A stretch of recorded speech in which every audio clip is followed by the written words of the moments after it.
Ingkang salajengipun inggih titilaksana sawetawis serah terima saking panjenenganipun Bapak Muji Harsono kepareng ngaturaken setunggalipun tokoh haringgit saged mestani mengaten, saged pun mestani ringgit, ugi saged pun mestani wayang. Pramila dumateng panjenenganipun Bapak Muji Harsono, sumangga kasuwun maringaken setunggalipun tokoh ringgit dumateng Ki Dalang Yusuf Ansori. Pun sumanggaaken lan dumateng rencang-rencang wartawan sumangga. Ugi dumateng ngarsanipun Sagung Sutrisno Budaya gegandhengan wonten ing joglo Siring Kidul menika tasih longgar. Pramila monggo saged pun lenggahi supados mangke sekeca anggenipun mirsani dugi enjing. Monggo Bapak, Ibu, adik-adik sedaya monggo pun keparengaken wonten lenggah wonten ing joglo. Ugi wonten ing mriku saking Mas Pendi, Bapak Muji Harsono kepareng ngaturaken sekedhik rencang kagem lenggah panjenengan sedaya. Mugi saged dipun rahabi kanthi eca sekeca kanthi mardu mardikaning penggalih ngantos paripurna ringgit wacucal wonten ing wekdal dalu menika. Sampun? Nggih.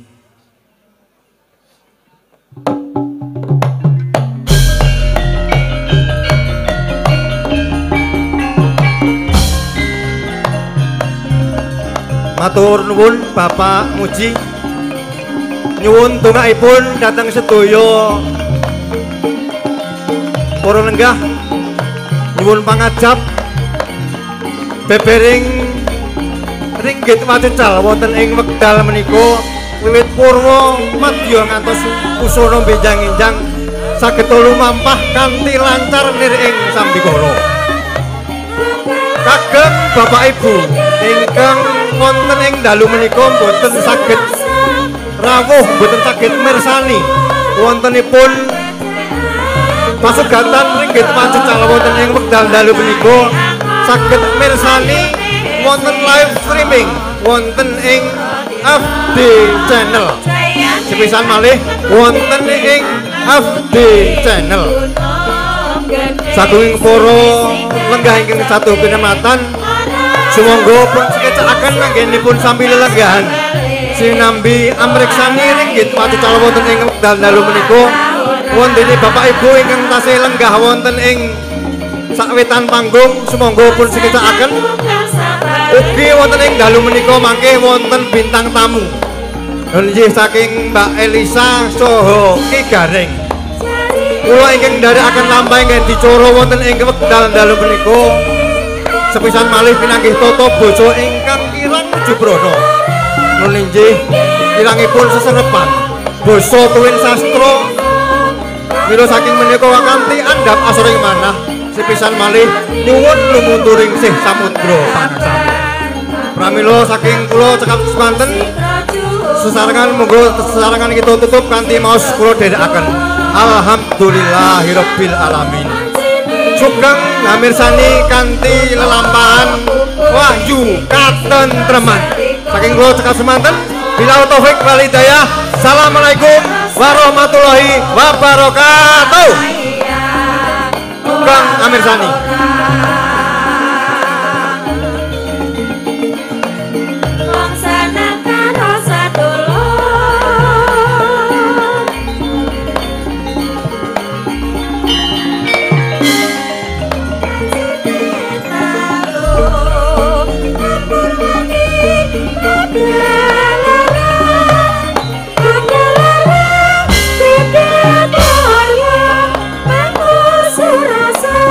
Rasa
Maha Prabu Duryudana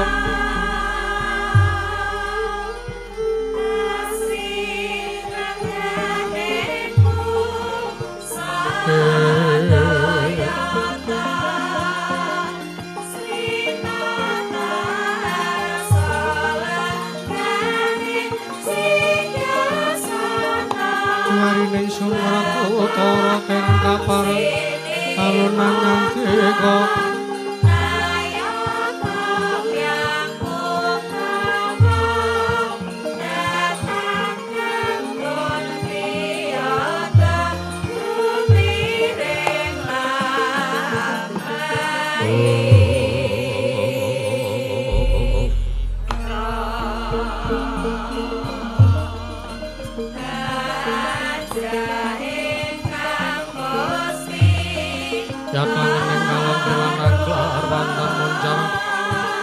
Tinon nirga pulang suram surate tan madang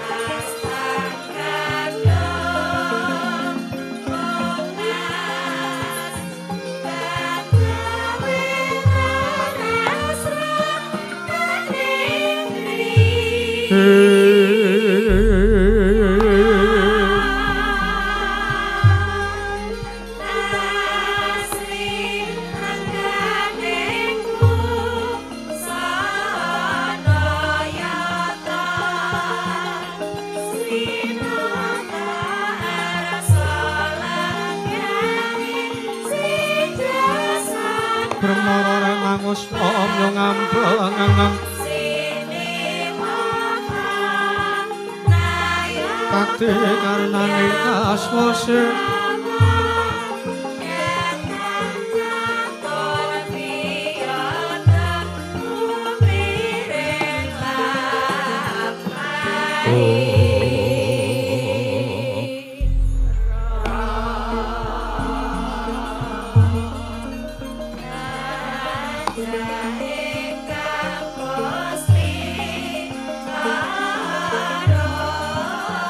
Pandita kang kinarya wangsit pindha kombang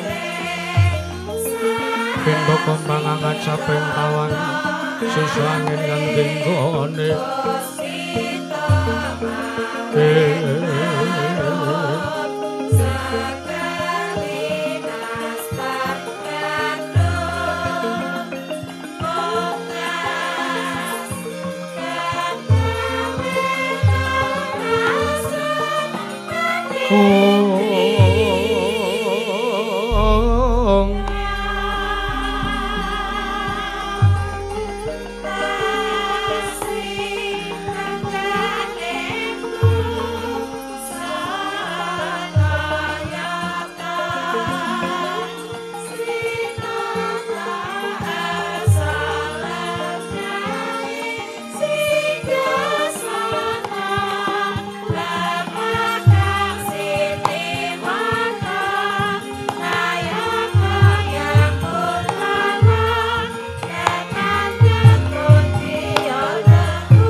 Ulang awit namastu Purma Sidram Aum awit namastu silat Bring dewang jagat karono Sirang tondo kasih sanding bisono Sono sinambung langit kilo pestu maksi Lestantun lampaing budo Sinandoro tutur Katelo tetulo tulat Berorating baratiyu Winur sitongo pomo parameng niskoro Karantudu tubiyek jaman purwo Pangkyu tekap Musananeng gubito Pinadaming lo temang kekuasaan gubito taung nenggeng Pralambang matumpo-tumpo Marmo panggung Panggunggung sang muruweng koto sidebyar Tumatinding bayang purwo Purwakaning kondo Linarik nututing boso tuwe kuno ngemusu rasa Yeni naras kaya karaos Ulai seru angrusa mandi Pulo ing diri rasa ngrumangsa angrumangsani lir jalma ilakaca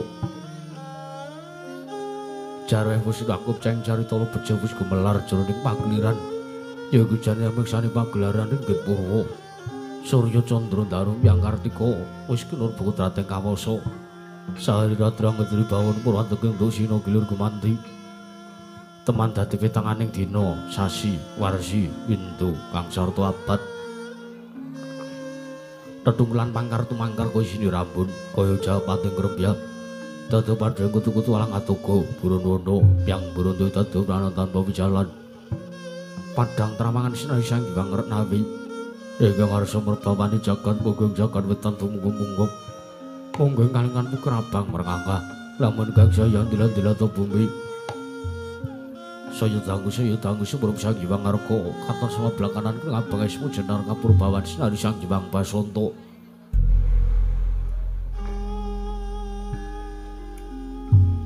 tanem to katon ijo ruyo-ruyo amangku gunung ingkang biru moyong-moyong pucung gunung kinemulan Gendanu kasire Prabanjana lenggat lenggut nganti kaya gunung Makuntha Mega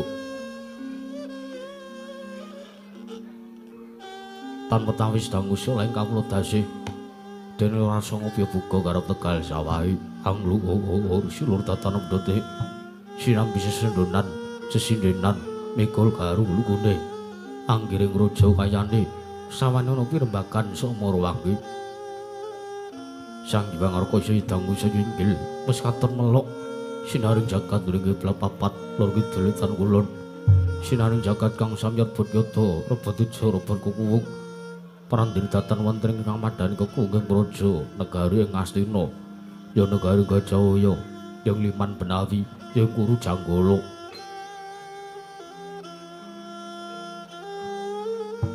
Abanjur kenal pambukane kondo sarada ing pangge Prana negari Astina dumadi saking pulo-pulo bebanjaran sinasapan toya Benawi tinampi ombak samudra bintang langut kang tanpa wagut pegating manunggal kapal untuk uruting Cakrawala maneh-maneh cakrek ing pawisik sawane kedeping jurang corong kedepung gua sirung kinarya susuing peksi lawet yang sarang burung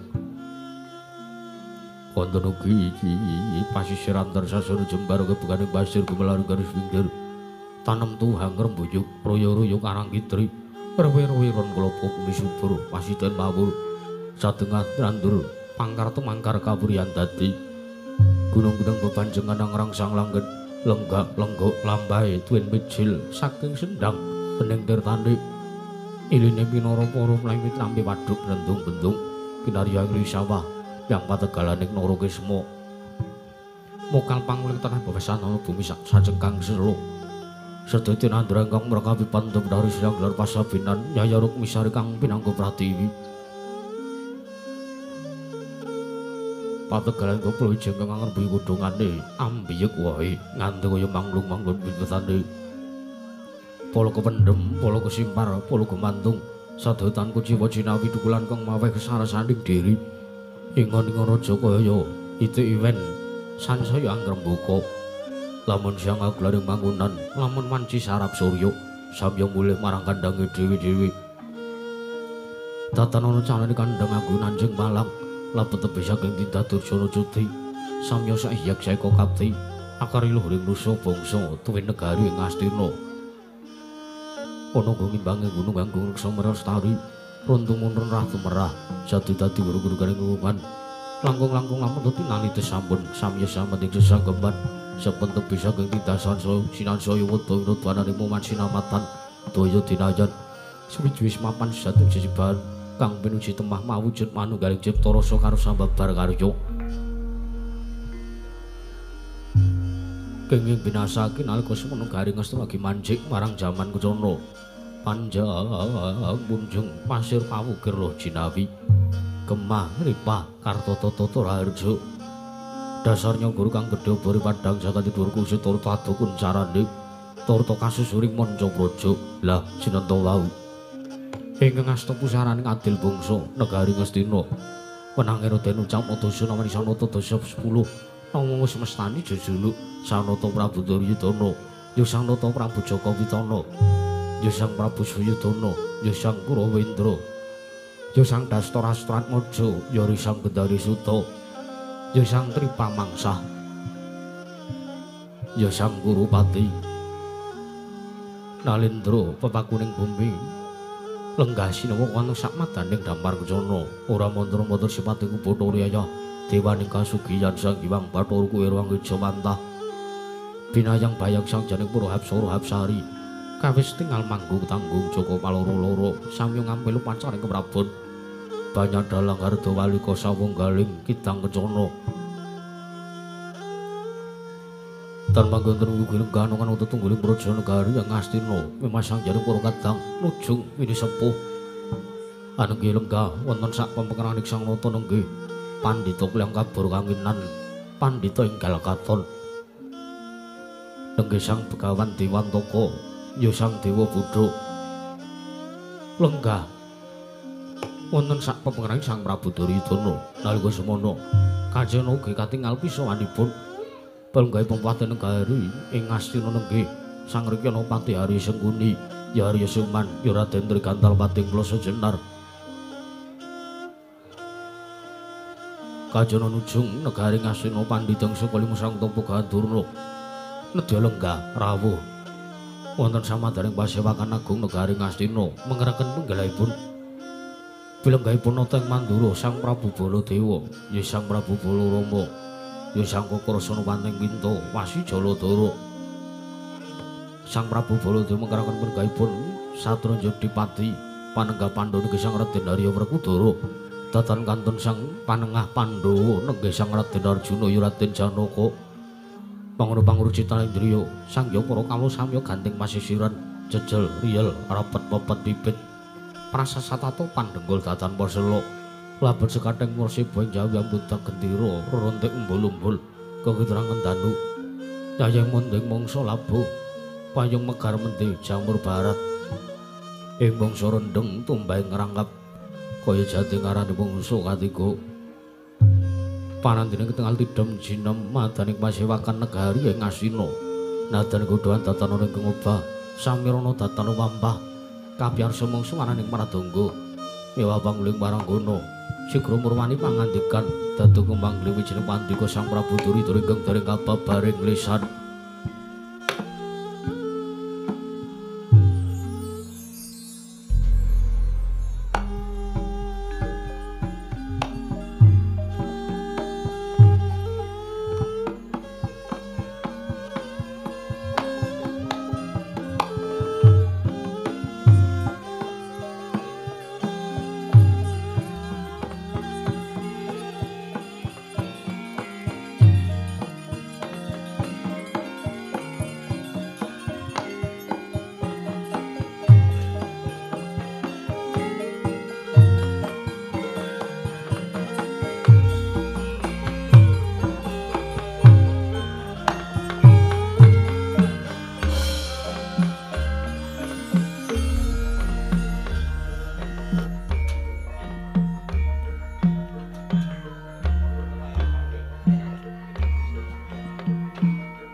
sasongko kumanyar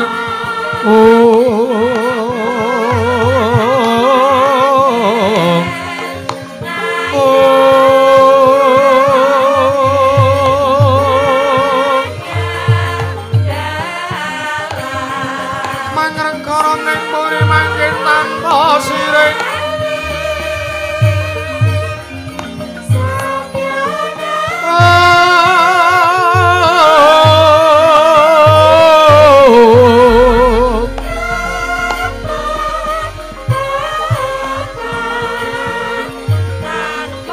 Kalepang omah emas murung ning langit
Sembanding ulun ngapurpa risanggang ngurbing rat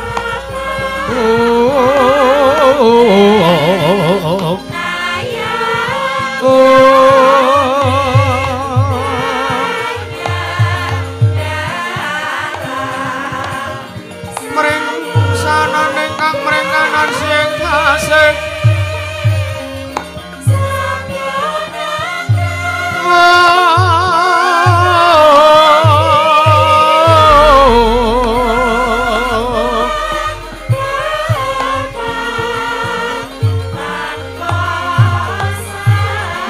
buka kang saweka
Sritinon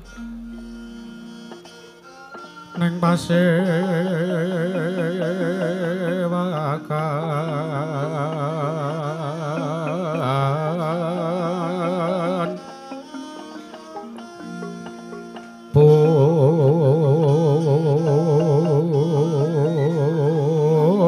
pusana maneka arna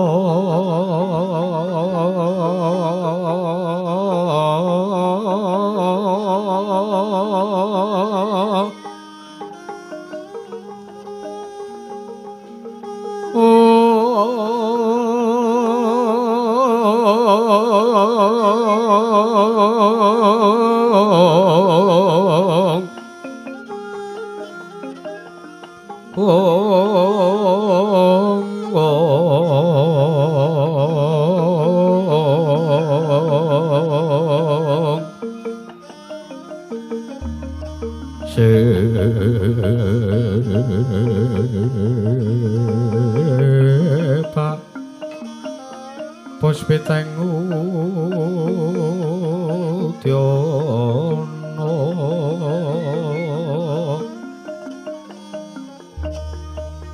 nyuwang manjra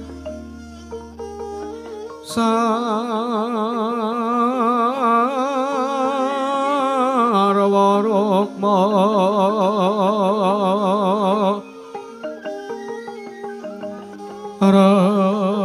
renggeng manik nara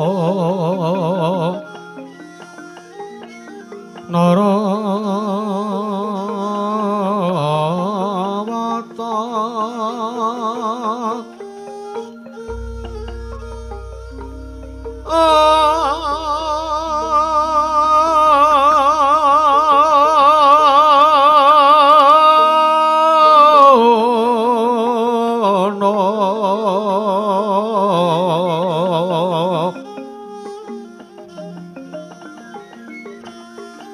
Obro prabanyo kang sumirat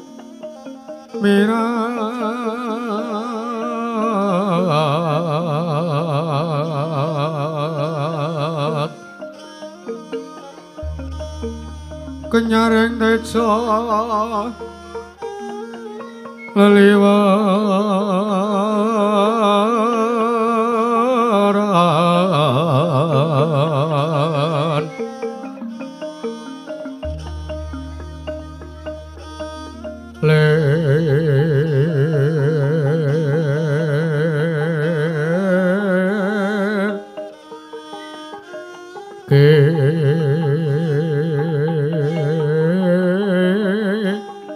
Laci sireng dade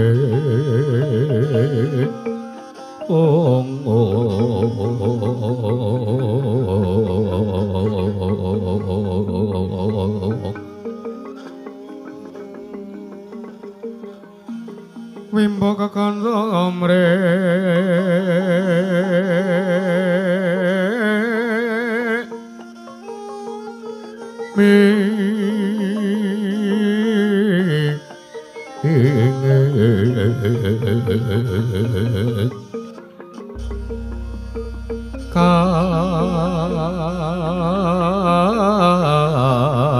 Katio pengma Rota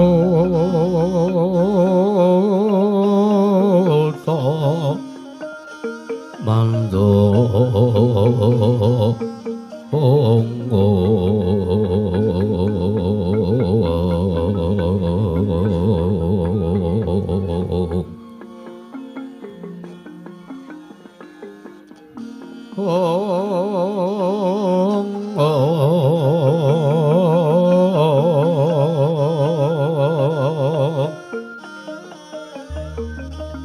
Saparan mangambar kongas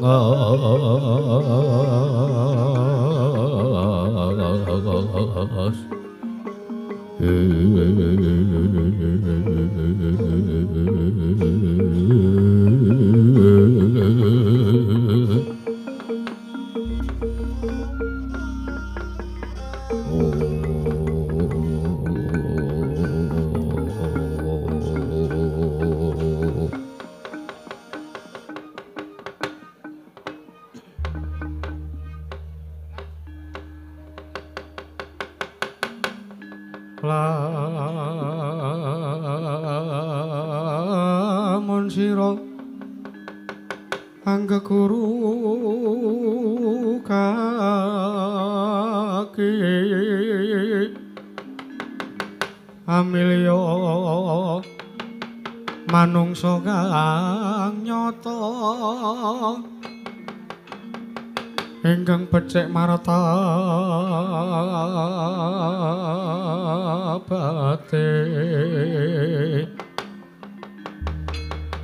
sarta kawruh ing hukum kang ibadah lan rangi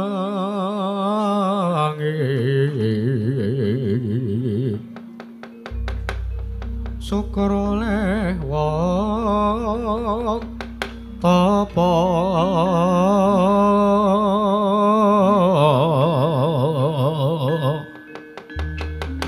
ingkang was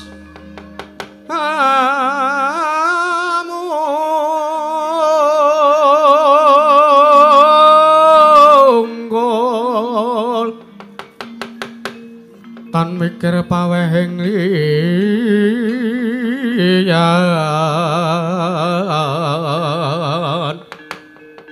iku pantes Guranana kaki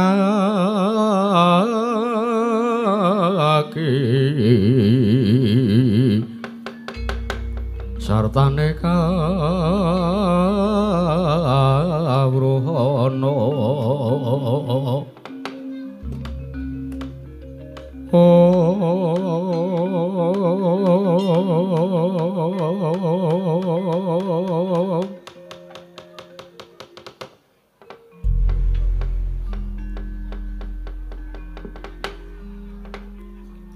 Diwangsuk mono mangadri duwi ana sasmintaning sun jagat wasaning Bathara dun mangke paman Pati Hari Sengguning Plasa Jenar sampun sawetawis wekdal ingkang putra Punduridana ing Astina ngawontenaken parepatan agung wonten Praja Negari Astina paman Arya mugi tansah kaskecan ageng jagati lenggah paman Pati Hari Sengguni kawula nok ninggih anak Prabu kepareng paduka miji dhumateng wiswanipun ingkang bapa ing kepatihan nok ninggih sampun kadedene mboten kirang prayogi wiswanipun ingkang bapa ing kepatihan nggih namung dereng langsak sampunipun kepareng ingkang bapa ing kepatihan ngaturaken sembah sungkem pangabekti kula kunjuk sandhap wedha paduka anak Prabu Jaka Pitana mugi tansah katur nggih anak Prabu Jaka Pitana kawula nok ninggih paman Pati Hari Sengguni nggih paman boten langkung sekawit kula nimbali dumateng wiswanipun kadang kula Jodipati paman iya kadang kula pun Dimas Harya Werkudara kaliyan kadang kula Panengah Pandhawa iya kadang kula pun Dimas Arjuna iya Dimas Janaka ing Madukara iya Pak sawetawis wekdal kula nimbali utawi kula mboyongi angaturi rawuh dumateng pratanipun Kanjeng Koko Prabu Baladewa ing Mandura pamane Hari Sengguni kawula semanggaken sepados Maranata Tata Rakiting Kamrajan negari ing Astina dinten sakmenika duwi kula nampi rawuhipun tamu agung inggih mriku Koko Prabu Balarama ing Mandura paman Harya inggih nok non ngestaken dawuh paduka menapa ingkang sampun paduka dawuhaken tartentu ingkang bapa ing kepatihan boten badhe suwala dawuh menapa kemawon badhe kula istaken dawuh jengandika anak Prabu Jaka Pitana ingkang bapa ing kepatihan remuk kasawurna putung semangga kabandhemna kawula nok ninggih anak Prabu Jaka Pitana paman Harya iki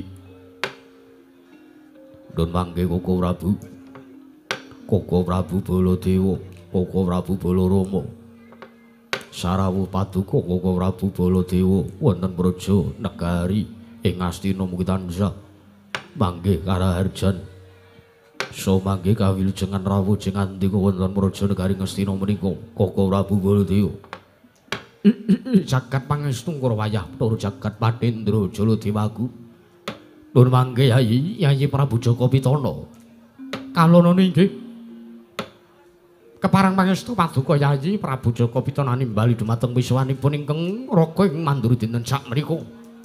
Sowan wonten Praja Negari Ngastina kepareng kula cemadhong dawuh Yayi Prabu. Sowanipun ingkang raka ing Mandura tansah manggih karaharjan. Kalis niring sambi kula tebih saking rubeda mboten manggal ngatunggal menapa kepareng pudya pangastawa kula suwun saking ngarsa paduka Yayi Prabu Jaka Pitana. Nggih, Koko Prabu.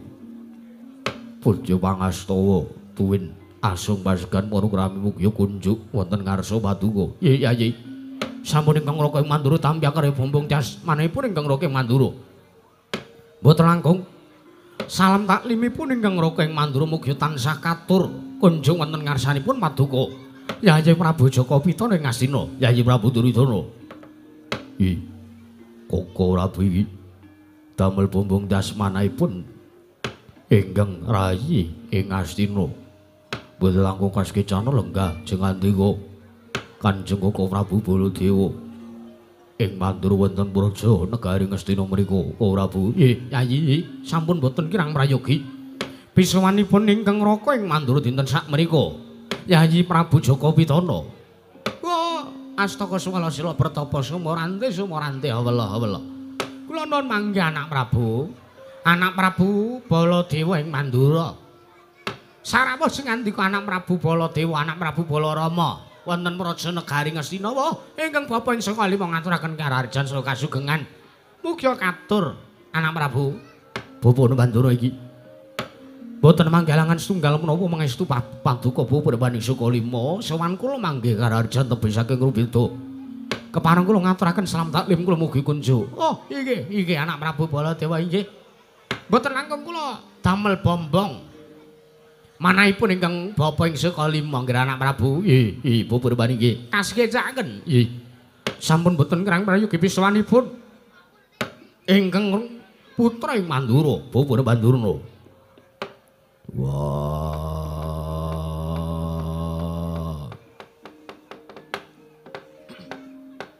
Baladewa kakangku. Sarawuh Baladewa kakangku ing Mandura rawuh ning Praja Negara Ngastina. Padha kanthi slamet raharja sarawuh ning ngene. Lho, Werkudara iki ya pancen aku Kusik Dimas. Lah kok dadi siadi Jodipati sowan lungguh ning negara Ngastina. Ya sekawit aku ditimbali ana ngersani Duryudana kakangku. Inggih wigati ana ing negara Ngastina iki ana nujung anyar, ana pendhita anyar katon. Aran Begawan Dewantaka ya Dewa Buddha. Kula Werkudara bakal suwita ana ngersaning Sang Penemban Dewa Buddha. Ya Sang Penemban Dewantaka. Oh, mangkono Dimas. Ya. Kowe iso ora kurang prayoga lungguhmu. Ya. Sembahe siadi tak tampa ora pengestu kowe tampanono Dimas Werkudara. Ya, tak gegem dadake jimat prayoga nggon mulunggu. Ya.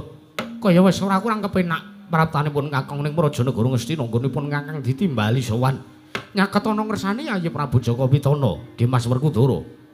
Koko Prabu sarawuh paduka ingkang rajing Madukara pun Arjuna ngaturaken sembah bekti kula kunjuk. Arjuna iki. Ya, kadangipun Kakang Panengah Pandhawa Janaka. Sembahmu tak tampa rale pangestuku tampanono ya Dimas. Nggih, sampun kepareng kula pundhakari jimat paribik. Ndayanono ing kasantosan pareng pangestu paduka badhe kula cancang puceng weni dumaweng bidang rumeketing mredaya saestu dadosaken cahya nercahya daging rah kayiwanan Koko Prabu mboten langkung kaskecakna lenggah jeng andika anggennya rawuh ngadhep wonten ngarsanipun Koko Prabu Duryudana Koko Prabu Balarama. Ya Dimas, kadangipun Kakang Janaka ya ora kurang prayoga praptanipun Kakang dina samengko iki ning Praja Negara Ngastina Dimas Arjuna. Nun mangke Koko Prabu. Wis kemawon sing andika kaget. Kula biji rawuhipun kula ambayong dhumateng praptanipun sing andika Kanjeng Koko Prabu Baladewa. Kula aturi rawuh wonten Praja Negara Ngastina Koko Prabu. Saestu kula nyuwun tadah wadana kula nyuwun pangapunten sekintena kula lepat. Anggen kula ngaturi swambayong rawuhipun sing andika Kanjeng Koko Prabu Baladewa, Koko Prabu Balarama. Mangke rumiyin Yayi, nuwun sewu. Ingkang Raka ing Mandura menika sampun marambah makaping-kaping, sampun wungsul wangsul kula menika sowan wonten Praja Negari Ngastina. Tan wanding mangke kadang-kadang kula prasata kula tansah ngrengkuh dumateng praptanipun sawanipun ingkang Raka ing Mandura. Nuwun sewu. Boten wonten lepatipun, boten wonten kirangipun. Ing atasipun sing andika Yayi Prabu Jaka Pitana animbali dumateng wiswanipun ingkang Raka ing Mandura. Jeriyatanipun pendhap-pendhap kula sowan wonten Praja Negari Ngastina menika kula ngrengkuh. Kadang-kadang kula ing Ngastina mewah para kawula wonten Praja Negari Ngastina menika kadidene ngrengkuh. Kawula kula piyambak wonten Praja Negari Mandura. Mila nadyan katimbalana wonten ing Wanciratri utawi kula katimbalana wonten ing Wancirina.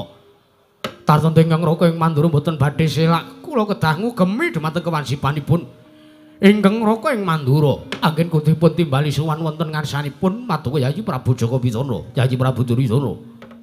Koko Prabu iki kasinggihan mekaten ngaturaken panengging tanpa windan. Dawah sami-sami Yayi. Salajengipun Mesti kemawon damel kejut guragapan manahipun sing andika Kanjeng Koko Prabu Baladewa. Wonten kula aturi rawuhipun wonten praja negari Ngastina. Mesti kemawon dadosaken bingung gurawalan manahipun sing andika Kanjeng Koko Prabu Baladewa. Yayi kula nuwun sewu. Sewu-sewu kelapatanipun ingkang ngraka ing Mandura Tadhawadana din sakmenika kula katimbalan sowan wonten praja negari Ngastina menika. Wonten mangke ingkang tansah kula antu-antu menika namung sabda pangandika paduka. Lha saking mriku kula nuwun sewu. Dinten sakmenika wonten ing pasewakan Parapatan Agung negari Ngastina. Jengandika nimbali dhumateng wiswanipun ingkang ngraka ing Mandura. Kula badhe nyadhong dawuh, kula badhe nungsung pawarta. Keparenga paduka Yayi Prabu Jaka Pitanandang dhumateng wiswanipun ingkang ngraka ing Mandura. Menggah menapa ingkang dados wigatosipun lan wonten dasar menapa wonten paduka nglempaken sanggya para kawula ngawontenaken pasewakan agung kang beneh kelanggeng sampun. Mila saking menika menawi kepareng tumunten kawedharing akathah nanging menawi wadi tumraping para kadangsa para kawula sumangga Yayi ingkang raka dherekaken manjing wonten saklebeting kedhaton Pancatura Netra kelawan ingkang raka ing Mandura Yayi Prabu Jaka Pitana. Jagat pangestu Kurawaya penduduk jagat Yayi Koko Prabu Baladewa kasinggihan pekaten. Nuwun sewu. Wontenipun ingkang rayi Punduridana ngaturi rawuh paduka. Koko Prabu Baladewa menika namung badhe ngrembak babagan dinten sak menika sampun wonten setunggal candra negari ing Ngastina menika. Wonten wujudipun Brahmana enggal katon pandhita enggal ingkang samangke sampun cumundhuk wonten praja negari Ngastina.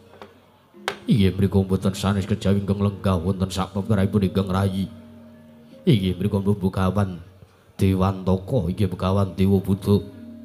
Mriku ing sak mangke tumuli kula angkat, kula junjung dados nujung enggal wonten praja negari Ngastina. Tartantu jengatiku sampun mriksa bilih nujung wonten praja negari Ngastina mriku setunggal Bapa Bandurna lajeng ingkang angka kalih ingkang rayi ngangkat Begawan Dewantaka inggih Bapa Dewa Buddha menika dados nuju enggal wonten praja negari Ngastina.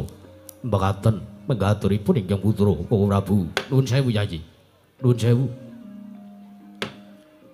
Babakan sinten kemawon ingkang badhe dados pujangga, badhe dados nujung wonten praja negari Ngastina menika mboten dados menapa. Menika purba wasisanipun paduka Yayi Prabu Jaka Pitana minangka dados nalendra jagat tuwaipun para kawula minangka dados pengayomanipun sanggya para kawula wonten praja negari Ngastina. Menawi babakan pandhita sinten kemawon ingkang badhe dipun angkat dados pujangga wonten negari Ngastina ingkang raka sarujuk kemawon Yayi. Ingkang raka mboten nggadhahi pamanggih utawi kula mboten ngalang-alangi jaretan menika purba wasisa jengandika. Nggih. Nanging kula nuwun sewu. Menggah panemunipun ingkang raka ing Mandura menawi sing ngandika Yayi Prabu Jaka Pitana menika badhe ngangkat sawijining brahmana, sawijining priagung kedah naliti langkung rumiyin. Pandhita kala wau pertapanipun wingking saking pertapan pundi? Lan nuwun sewu. Rumiyin muridipun sinten? Lah mbok bilih tasih wonten setunggal alur, setunggal trah kaliyan Bapa Bandura ingkang cetha rumiyinipun Duk nalikanipun taksih muda, Bapa Bandurna, Bapa Kumbayana menika anak muridipun Sang Resi Bargawa, ya Sang Resi Rama Bargawa. Kula saking mriku kula semanggaken dhumateng paduka Yayi Prabu Jaka Pitana. Menawi namung badhe ngangkat sawijining nujung utawi pujangga Brahmana enggal katon dhumateng jengandika Yayi Prabu Jaka Pitana, kula sumanggaken Yayi. Nanging kula nuwun sewu. Ingkang dados tandha pitakon mriku sanes kok bab perkawis menika. Nggih, Koko Prabu kados pundi? Nanging kula nuwun sewu. Wontenipun pandhita enggal katon. Pandhita kliyang kabur kanginan pun Begawan Dewantaka nggih Dewa Buddha mriku. Teka jengandika Yayi Prabu Jaka Pitana ngaturi rawuh. Ngaturi pisuwanipun ingkang raka ing Mandura menika wigatosipun menapa? Sartanipun Begawan Dewantaka menika nggadhahi dasar menapa? Nggadhahi niat ancas gegayuhan menapa anggenipun sumondhok lenggah wonten praja negari Ngastina Yayi? Nuwun sewu. Sampun cetha dawuhipun sabda pangandikanipun Bapa Dewantaka menika bilih piyambakipun rawuh wonten praja negari Ngastina boten sanes kejawi namung badhe murungaken utawi ing sakmangke badhe ngrukunaken antawisipun para Pandhawa kaliyan para Satakurawa. Awit sinaosa dereng nate wanuh dereng nate tumambu lan ingkang raying ngastina Bapak Nemban Dewantaka menika tansah ngulati dhumateng lampah laku jantaranipun kadang-kadang kula. Inggih kula kaliyan para Sata Kurawa mewah kadang-kadang kula para Pandhawa kados pundi anggenipun srawung ing atasipun tasih sami turasipun Prabu Barata tasih sami turasipun Hyang Wiyasa ing Saptawarga. Teka ing samangke padha damel daredah sami boten rukun. Perkawis menika ingkang didamel ganjel manahipun Bapak Nemban Dewantaka mila samangke rawipun Bapak Nemban Dewantaka menika samangke badhe damel sarana rukunipun antawisipun Pandhawa kaliyan para Sata Kurawa. Koko Prabu mangke riyen Yayi mangke riyen. Wala taala. Lah kok dados cumeplong rasipun manahipun ingkang roking Mandura jaran kula nuwun sewu. Yayi nuwun sewu. Mboten kuateges kula menika badhe nyaruwuwis perkawis menika-menika bubabar pisan mboten. Nanging kula nuwun sewu. Sampun marambama kaping-kaping sampun mataun-taun ingkang kula ajab menika.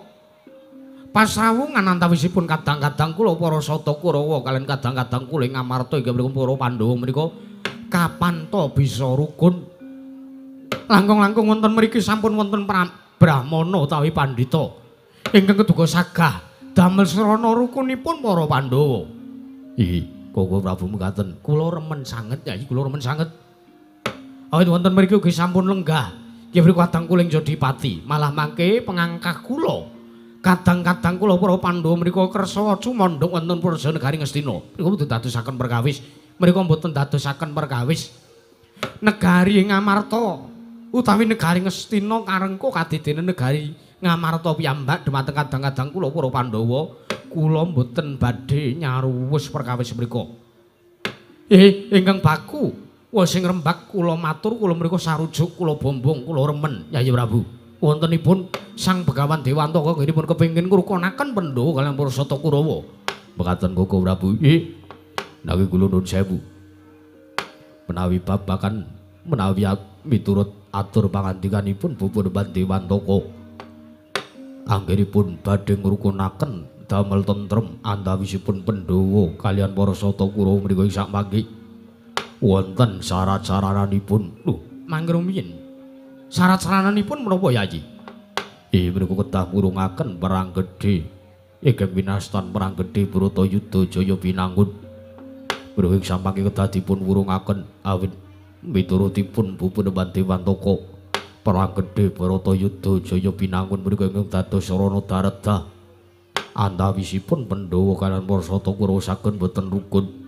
Mila menawi ngantos ing sakmangke perang gedhe Bratayuda Jaya Pinangun dipun wurungaken ateges dipun wigaraken sampun ngantos kelampahan ngawontenaken peperangan pabaratan antawisipun para Sata Kurawa kaliyan para Pandhawa.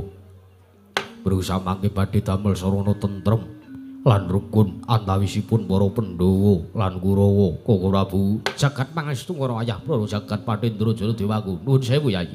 Nuwun sewu. Menawi sepisan Begawan Dewantaka badhe ngrukunaken Pandhawa kaliyan para Sata Kurawa menika mantuk kula sarujuk lan kula gathuk menika mboten dadosaken perkawis. Nggih. Nanging kula nuwun sewu Yayi, kula nuwun sewu. Ing ngangka kalih babakan inggih menika Sang Begawan Dewantaka inggih Sang Begawan Dewa Buddha ingkang kepengin murungaken perang gedhe Bratayuda Jaya Pinangun. Nah menika kula nuwun sewu. Menika ingkang sajak nalisir saking anggreng-greng kautaman. Dasaripun menapa dene jengantika paring dawuh kados mekaten. Nuwun sewu Yayi, nuwun sewu. Perang gedhe Bratayuda Jaya Pinangun menika perang suci. Perang gedhe Bratayuda Jaya Pinangun menika perangipun utawi ingkang gadah damel, ingkang kagungan damel, kagungan kersa menika jagat.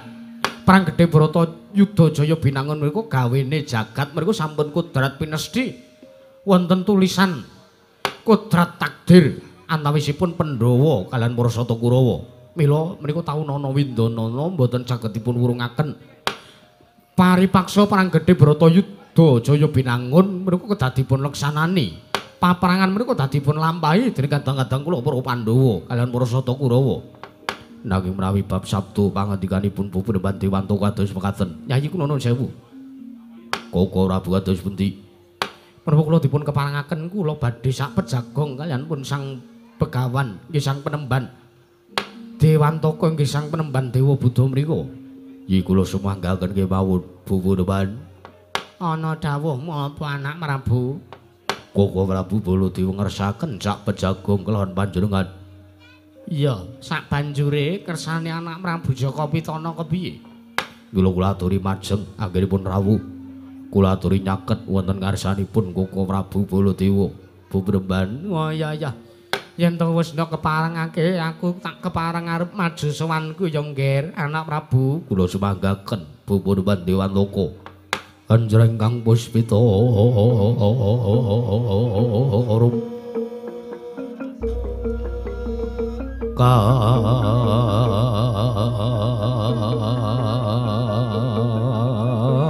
Kasiliring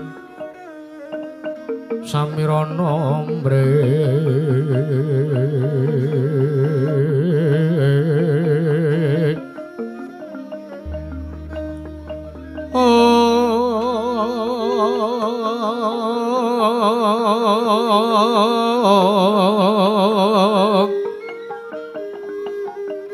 Sekar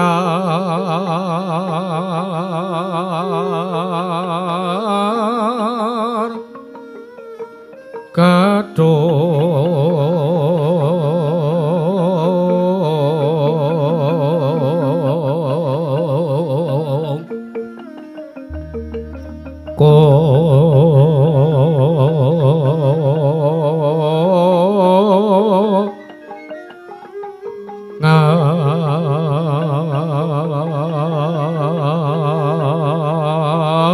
ngas kandhanya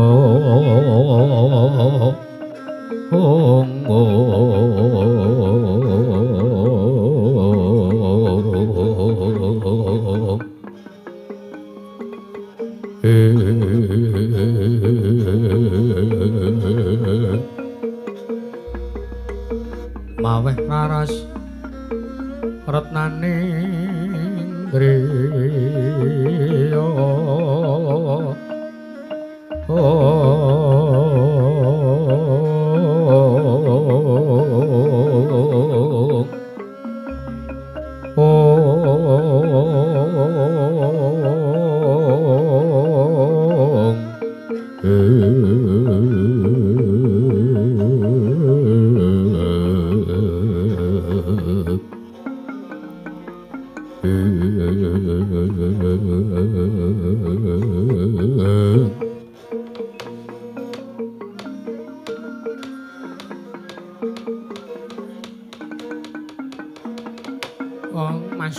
Sidam sekaring bawana langgeng anak Prabu Baladewa ing Mandura anak Prabu Balarama ana dawuhmu apa Begawan Dewantaka aja kaget kowe tak piji sowanmu ya lungguhmu tak kon nyaket ana ngarsaku wela mengko dhisik aku tak takon karo sampean yo sampean arep takon apa apa ya kaya ngono kuwi pambegane wong Mandura apa ya kaya ngono kuwi pranata carane negara Mandura lho dasarmu apa kowe paring dawuh kaya mangkono Bremban mengko dhisik ta yen to dipetung bab yuswa bab umur kuwi tuwa aku tinimbang Prabu Baladewa kowe tak dangu anak Prabu Baladewa kok sengguhmu lehmu mangsuli kelawan aku sajak kaya wis tepung suwe karo aku.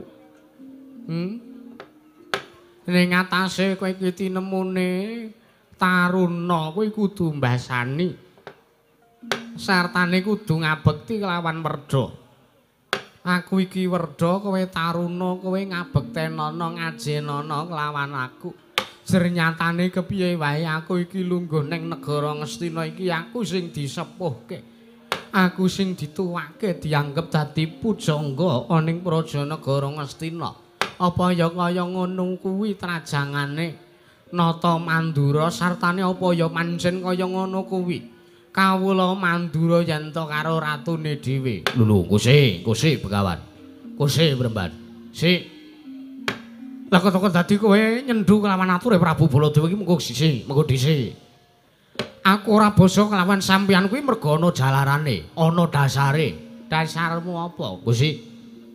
Pranatan negara Mandura kuwi yen to kowe kepengin diajeni, kowe ngajenana. Yen to kowe dibasani, kowe mbasanana kelawan aku. Mula aku tekan kene iki aku kuwi wis suwe, wis mataun-taun srawung karo kadang-kadangku Wirasata Kurawa. Aku wis mataun-taun srawung karo Yayi Prabu Duryudana.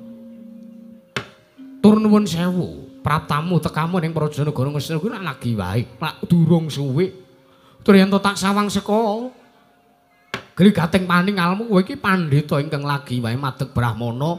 Kowe ngoncat saka kasatriyan, kowe nglukar basa kasatriyanmu tumuli kowe mbusana kabrahmanan, kowe madeg Brahmana. Tumuli kowe swanana ngersani Yayi Prabu Jaka Pitana kowe arep dadi nujung negara Ngastina. Ya ngono ora? Lha ya wis ora dadi ngapa sinuwun, wis ora dadi ngapa. Yen to pancen kowe ora gelem mbasani kelawan Begawan Dewantaka ya ora dadi ngapa. Ya wis. Mergo pancen Prabu Baladewa kuwi ya wis kaya mangkono kuwi peratanane. Yen to kowe pengen dibasani ya kowe mbasanana kelan nata Mandura Prabu Baladewa. Ya wis, ya wis. Ora usah dirembug mundhak kedawa-dawa perkarane. Iki mau aku ditimbali ngadhep ana ngarsane anak Prabu Baladewa. Ayo. Sinuwun maringa dawuh. Aku wis maju sowanku. Ngendikane anak Prabu Duryudana, Prabu Baladewa kepengin sak pejago ngadu arep lawan Begawan Dewantaka. Ayo ana wigati apa anak Prabu? Begawan Dewantaka. Ana dawuhmu apa? Aku tak takon karo sampean. Iya ya anak Prabu arep takon apa? Ancas gegayuhanmu.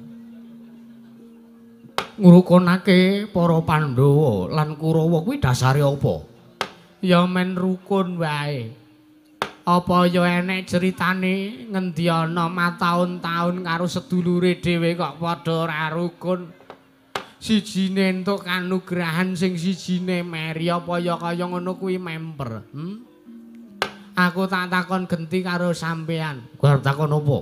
Sampean ki ya kerep ngayomi Pandhawa, sampean ki ya mesti kerep ngayomi Kurawa. Teges sampean kulina rawuh ning negara Ngastina apa dene negara Ngamarta. Apa sampean ki ora pengin Pandhawa karo Kurawa ki iso rukun?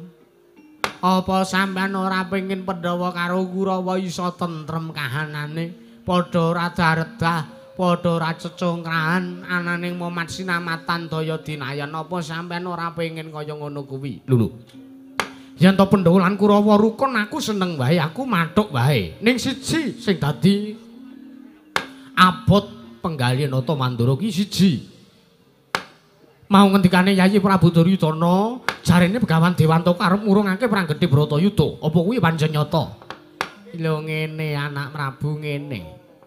Syarat karo kunane Pandhawa karo Kurawa kuwi waton perang gedhe Bratayuda Jaya Binangun wis wurung.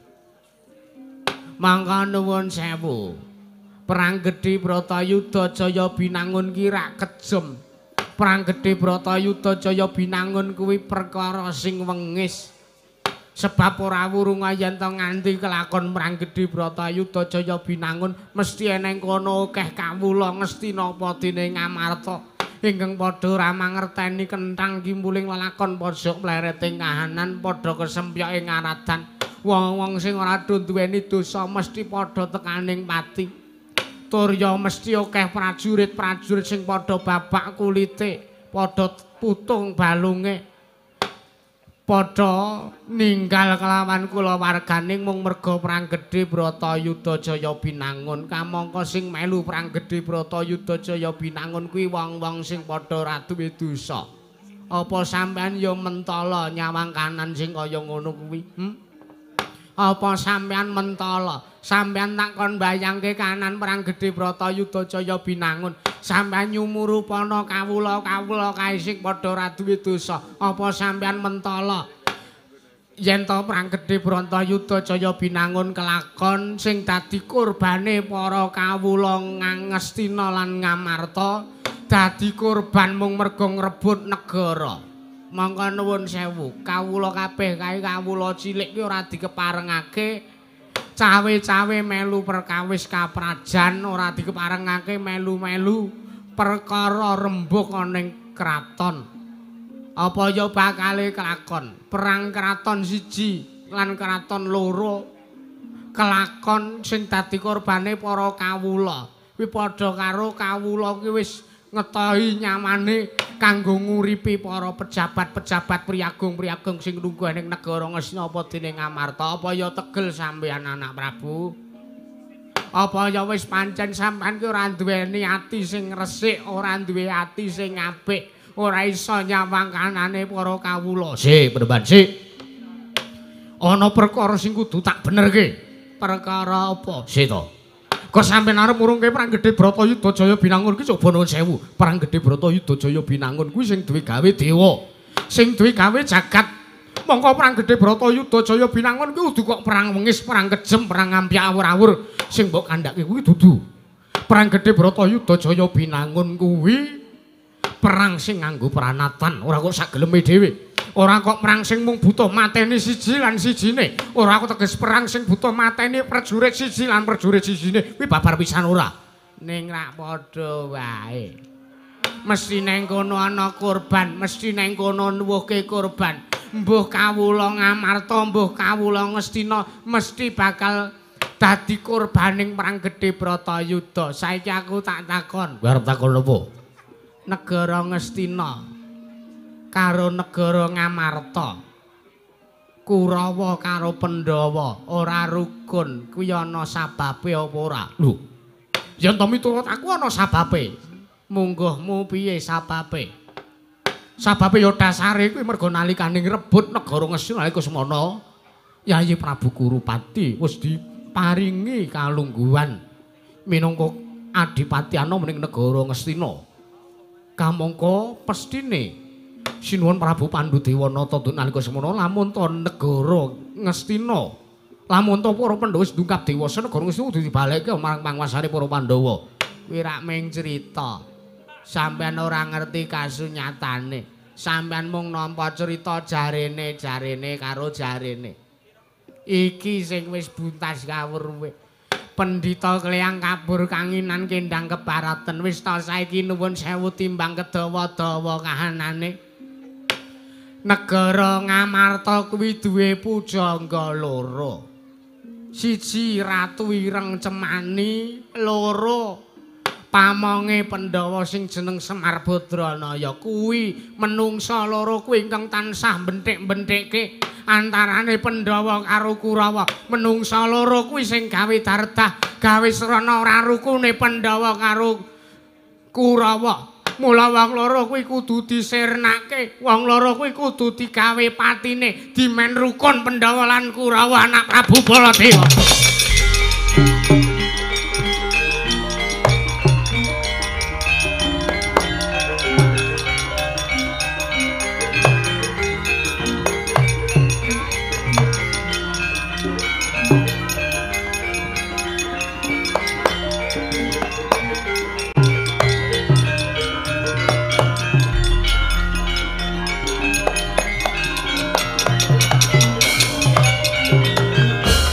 Aja muntap lir kentap duka yayasine ping netra kocak ngondarandir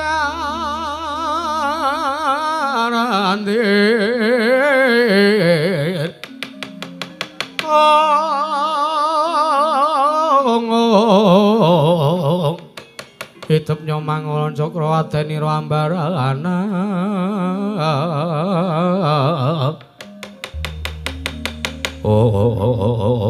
panus maling jajalan sekretaning bana iblis lanat. Wila pancen menungso rata tanan menungso murang tata. Begawan Dewantaka, ana dawuhmu apa? Sajak mbranang pasemonmu kowe ora nrimake karo ngendikane Begawan Dewantaka. Pancen aku ora nrimake sing dadi aturmu kuwi mau. Aku tak takon karo kowe, kowe ngerti ora? Aku ki sapa? Kowe ngerti ora?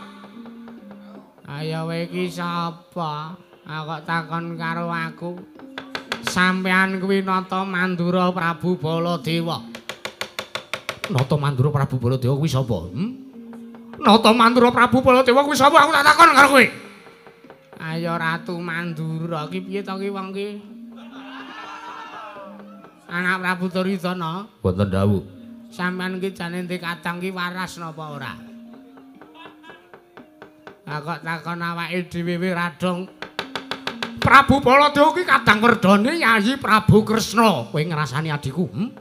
Kowe ngrasani adikku Nata Ndrawati. Kowe ngrasani adikku Ratu Ireng Semani sing dadi bab utawa sabab darat-dantarane Pandhawa karo Kurawa. Ya wis yen mangkono sakarepmu. Sakarepmu Begawan Dewantaka. Yayi Prabu kula nyuwun pamit. Babakan anggenipun Begawan Dewantaka badhe ngrukunaken para Pandhawa kalan Kurawa kula sumanggaken. Nanging menawi Begawan Dewantaka niku sampun ngraosi dhumateng kadang kula Yayi Ndrawati perkawis menika dak kula kandhaken dhumateng kadang kula Ndrawati.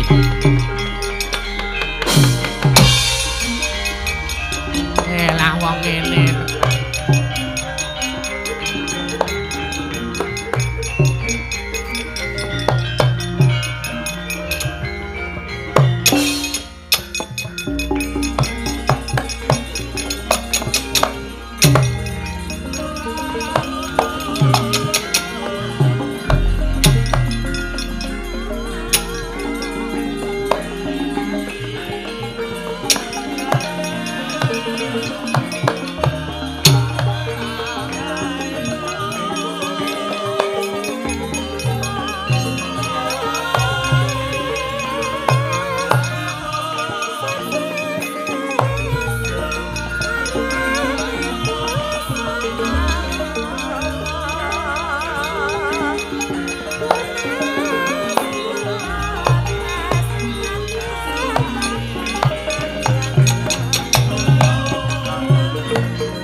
Wangsit Bendra Kumbang Bendra Kumbang angat saping tawang susuh angin ngenting gone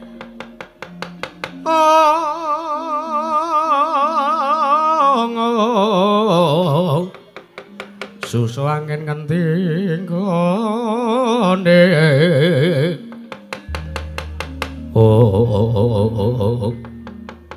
Pupun Banti Wantoko mriku atus pundi kawantanipun sampun kados mekaten. Wis ta. Ora sambok gagas. Sampeyan kadang muringan kaya ngono, sampeyan kadang sing ana keputusan sithik ora trima, keputusan sithik ora sarujuk. Ana atur sithik mesti maido wis ora patut babar blas to dadekke pujangga anak Prabu. Iya.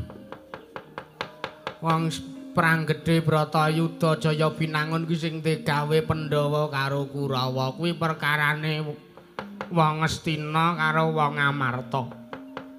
Nah kok dadi Prabu Baladewa ki wong Mandura kok arep melu-melu anggepe apa? Ratu macem apa kaya ngono kuwi? Wis ora sambok gagas ora sambok penggalih. Sing bakal arep ngantepke kelawan atine anak Prabu Jaka Pitana. Kados pundi? Sampeyan rak wis sarujuk to yen to perang gedhe Bratayuda Jaya Binangun diwurungke. Nggih kula sarujuk kemawon. Sinaosa samangke wonten korbanipun inggih menika Kakang Prabu Ndrawati kaliyan Kyai Semar Badranaya. Bagus, bagus. Begawan Durna. Wonten maring adhawu Breman. Kowe rak ya sarujuk to yen to perang gedhe Bratayuda Jaya Binangun tak wurungke kowe sarujuk. Oh, kula sarujuk kemawon lho Penemban. Kula menika sarujuk kemawon.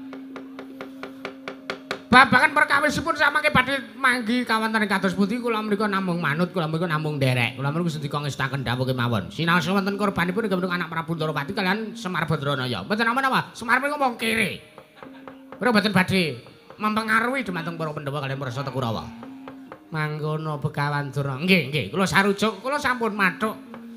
Sampun kula antepi, kula sampun sarujuk nyengkuyung dumateng Panjenengan Kakang Penemban Dewantaka anggenipun badhe ngurungaken perang gedhe Bratayuda Jaya Binangun. Iya, iya, Yayi Durna iya, Sengkuni wonten dawuh Penemban. Kowe rak ya wis sarujuk yen to perang gedhe Bratayuda Jaya Binangun tak wurungake. Nggih kula sarujuk mawon.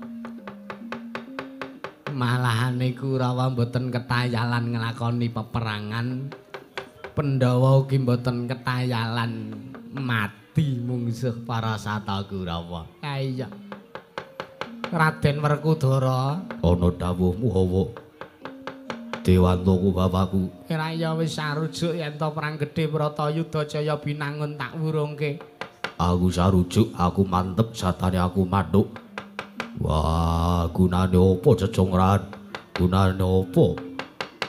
Dadaning pasulayan iki ana, dilakoni terus dirasake terus karo Pandhawa lan Kurawa. Wah, sing tantu-antu, sing tandani mataun-taun. Kapan boyo Pandhawa lan Kurawa bisa rukun? Mangkono Werkudara. Yo. Ya. Apik nek kowe wis sarujuk apik Werkudara. Janaka wonten dawuh Purembat. Kowe raya wis sarujuk yen to perang gedhe Bratayuda Jaya binangun tak wurungke. Mboten konami kula reba-reba pisang kula sarujuk Purembat. Kabeh wis sarujuk lho anak Prabu, mung kari ngenteni dinane kapan kudu ngrangket nata Ndarawati kelawan kudu ngrangket sing jeneng Semar Badranaya ing Karang Kadempel. Nggih. Yen to bab krawis ngrangket kelawan Koko Prabu Ndarawati kelawan ngrangket kelawan Kyai Semar Badranaya kula semanggaken dumateng Paduka. Puremban Dewanta kanggenipun badhe ngrangket kados pundi nglampahi perkawis kula salajengipun. Iya anak Prabu Duryudana, iya anak Prabu. Sidhem jroning pasewakan Madya Agung tanpa sabawa.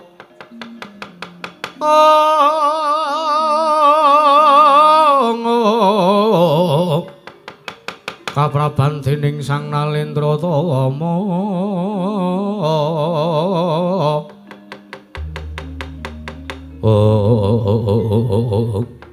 Tidak madaring pasewakan negari Ngasina aku semanten datan mobatan musik. Legek nganti kaya prati mau golek kencana nata ing Ngasina. Aku semanten dadosaken kanjeng menungga warju. Warju jaring wong inang warju jaring maca. Inang durung abang, durung wandhe kasaru dasaring pertala. Biak ngarsana keping puri kawaseban bonamu kasaru dereng ngantos paripurna anggenya sampe mbal wacana praptanipun utusan saking Karang Kadempel nenggiat maja saking Kelurah Semar Badrana Gesang Kelurah Petruk Antrong Bolong Sumawon Kelurah Bagong reber-reber mindhang wonten aturipun praja negaring sedaya kakek kagiat sang kang samya mulat.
Sinowati jagat kinari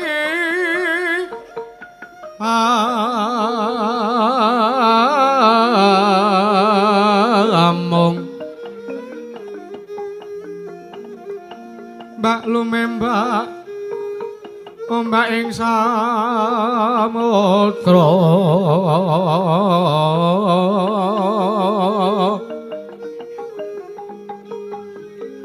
ae ana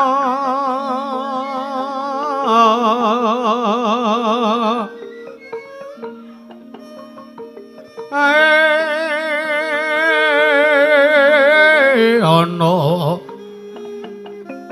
bale lumut amra kanggan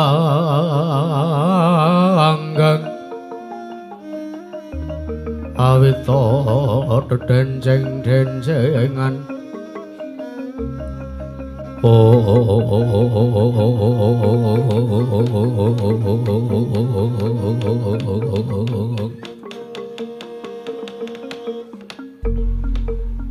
Paman Arya wonten dawuh anak Prabu nembe kemawon kula kelan panjenengan raosan kelan pun Kyai Semar Badranaya lha kok mriki ingkang sowan wonten mriki atmajanipun Petruk kalian Bagong minggah wonten Datuli Praja negari Ngastina.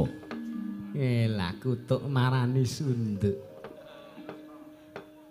Gong. Anek apa ya? Anek apa-apane? Awake dhewe lagi wae tekan kene kok Ndara Patih Sengkuni wis ngendika kutuk marani sunduk iki werdine apa le? Rasa wedi, Tru, rasa wedi. Santai ae, kok ngomong wis diniati mbelani bapak. Heeh. Mbelani Sinuwun Puntadewa, mbok kepiye kanane wae. Etel wae lho. Heeh. Karo ngombe susu enake ra jamak kok. Heeh. Heeh. Adem-adem ngene iki nyekel susu, ngombe susu ra ya enak banget to, Tru. Heeh. Ha iya. Ngombe rameng dicekel. Kowe iki poso apa piye wong disuguhi susu enak-enak kaya ngene kok. Kandhane kok tanggung nek mung dicekel diombe. Heeh. Heeh. Wis gek matur wae rasa wedi. Kowe entuk bagian susu rong? Urung iki, Kang. Engko ra ya tekan kono. Kowe entuk sing pink apa sing coklat, Tru? Lho. Pink karo coklat ya to? Kira ana sing rasa stroberi. Heeh. Delala aku entuk sing rasa coklat. Oh ya ora apa-apa. Aneka rasa iki ya nikmati tenan kok ya, Tru. Heeh. Wis gak matur rasa wedi. Gabyok susu kok kene kono. Iya. Heeh. Petro wonten dawuh sinuwun. Padha slamet kamu ning Praja Negara Ngastina. Berkah pamujinipun Sinuwun Prabu Duryudana kepareng kula ngaturaken wilujeng sowan kula ngaturaken sembah bekti kula kunjuk sinuwun. Tatampa pangestu Tampanana. Kepareng sampun kula pun dia kadya jimat maripen dari kasantosan. Bagong padha slamet kamu. Berkah pamujinipun Sinuwun Prabu Duryudana pun wilujeng mboten manggalangan setunggal menapa sawanipun ingkang ageng kanang kadempel. Sinuwun Prabu Duryudana, bekti kula kunjuk. Tatampa pangestu Tampanana. Sampun kepareng kula pundi? Prayogana Bagong, sampun boten kirang prayogi. Petro. Lho. Ndara Werkudara niki? Yo. Lho kok lenggah teng mriki, Ndara? Yo, sekawit aku sowan ditimbali dening Duryudana kakangku, padha slamet tekaku. Tekamu kok tekaku? Padha slamet tekamu. Wah, Bagong. Ngapa anu pripun? Werkudara ki selawase urip ra tau ngombe susu. Kok iki disoroh-sorohke? Ah, ya pisan-pisan. Biasane mung nyekel kok sampean ki. Nyekel wae nek pas lagi kebeneran wektune. Ayo to. Ndek bojo telu kaya ora nek kena digunakake babar blas sitok-sitok. Sangka gedene sampean kuwi kok ora. Wah, ya padha slamet kamu Bagong. Wilujeng Ndara Werkudara, bekti kula kunjuk tatampa pangestu Tampanana. Nanging nggih sampun kawula pundi kadya jiman. Petruk padha slamet kamu. Ndara Janaka, iya. Wilujeng. Wah, jan aku disusune ndi, Kang? Iki anak gelem ngombe ngono aku. Wah, jan aku ngombe susu ki. Utekku rada piye ngono ya, Kang. Wilujeng bekti kula kunjuk Ndara Janaka. Ya iya, Petruk. Pangestuku tampanana. Sampun kula pundi? Bagong padha slamet tekamu. Sampun mboten kirang prayogi wilujeng sowan kula bekti kula kunjuk Ndara Janaka. Ya iya. Tak tampa pangestuku tampanana Bagong. Nggih, sing putih dugi mriki punan. Apa iki, Kang? Susu, Tru. Putih banget iki lho. Ayo ora. Peramatan apa ya, Tru? Apane? Wedhuse lho kan susu kambing ta, Tru. Ora wae kacocone neko sik. Heeh, iya. Nggih, Ndara Janaka sampun mboten kirang prayogi sowan kula, Ndara. Iya, Bagong iya. Nggih. Petruk, wonten dawuh. Janur kula kadengaren sowanmu tanpa tinimbal ning Prajanegara Ngastina. Ana wigati apa? Apa pancen sowan saka karepanmu dhewe? Apa diutus dening wong atuamu Semar Badranaya? Kepareng matur wonten ngersanipun Sinuwun Prabu Duryudana lempat atur diagung pangaksami. Ya, ora dadi ngopo? Nggih, sinuwun. Ingkang sepisan sowan kula ngaturaken sembah bekti kula kunjuk, ndung kaping angka kalih sowan kula menika boten saking pikajengan kula piyambak. Nanging sowan kula menika dapur dipun utus dening bapak kula Semar Badranaya. Inggih, pamongipun para Pandhawa ingkang kadempel inggih menika kula dipun utus dening tiyang sepuh kula inggih menika Rama Kyai Semaya dawuh kalan kula supados sowan wonten praja negari ing Ngastina. Yo. Menggah menapa wigatosipun nalika semanten kula sakulawarga bapak Gareng kula kalih Bagong kula ditimbali sowan wonten praja negari Ngamarta. Kaget penggalih kula sareng kula sowan wonten praja negari Ngamarta kula mlebet teng Datulya praja negari Ngamarta. Lah kok teng mriku sing enten ming Sinuwun Puntadewa kalih Ndara Kembar. Lah, di sini timbul pertanyaan tegese piye? Wonten mriku tukul tandha pitakon saking salebete manahipun bapak kalih anak-anakipun. Eneng ngendi Pandhawa kok gotang ora genep 5, Pandhawa mung ana 3, ha sing 2 teng pundi? Bapak ndang ngoten kalih Sinuwun Puntadewa, Sinuwun Puntadewa paring dawuh, bilih Ndara Werkudara kalih Ndara Janaka dinten sak mangke nedheng mapan wonten negari Ngastina. Mongko nuwun sewu Sinuwun Puntadewa niku sedih. Sinuwun Puntadewa niku ngrantes manahe. Merga Pandhawa niku yen ora ditunggoki siji Ndara Werkudara, 2 Ndara Panengah inggih Ndara Janaka.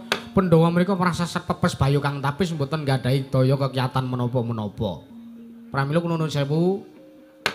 Sowan kula mriku sak mangke kula dipun utus dening Sinuwun Puntadewa mboten sajamipun kula badhe amboyongi dumateng kondoripun inggih menika Ndara kula kalih ingkang dinten sak menika mapan wonten mriki kula badhe mboyongi wangsulipun Ndara Werkudara kalih Ndara Janaka badhe kula boyong wangsul wonten praja negari Ngamarta. Menawi kepareng kaboyong kula ngaturaken panungtung tanpa pepindhan. Nanging menawi mboten dipun keparengaken kula mboyong Ndara kula kalih Ndara Werkudara kalih Ndara Janaka ukara ingkang salajengipun kula pasrahaken dhumateng Bagong. Ngapa ya, Tru? Ayo piye? Kesepakatane mau piye?